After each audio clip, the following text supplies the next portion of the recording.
విష్ణువు వైకుంఠాన్ని విడిచిపెట్టి శ్రీనివాసుడుగా మానవ రూపాన్ని పొంది లక్ష్మిని వెతుక్కుంటూ తిరుమల కొండలకు చేరుకుని ధ్యానం చేయడం ప్రారంభించాడు. శ్రీనివాసుని పరిస్థితి లక్ష్మికి తెలిసి శివుని బ్రహ్మదేవుని ప్రార్థిస్తుంది. అప్పుడు శివుడు బ్రహ్మ ఆవుదూడగా మారుతారు. వాటిని తిరుమల కొండల ప్రాంతాన్ని పాలించే చోళరాజులకు అప్పగిస్తుంది.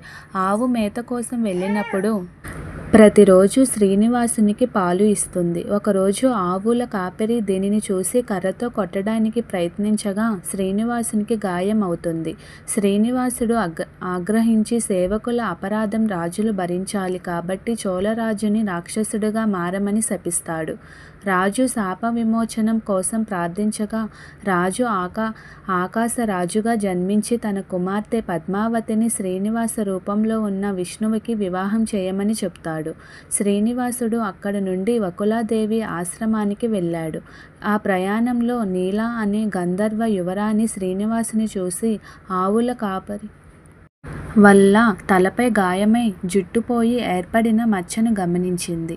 భక్తిపూర్వకంగా ఆమె తన జుట్టును కత్తిరించి మచ్చ ఉన్న ప్రదేశంలో శ్రీనివాస తలపై అద్భుతంగా జత చేసింది.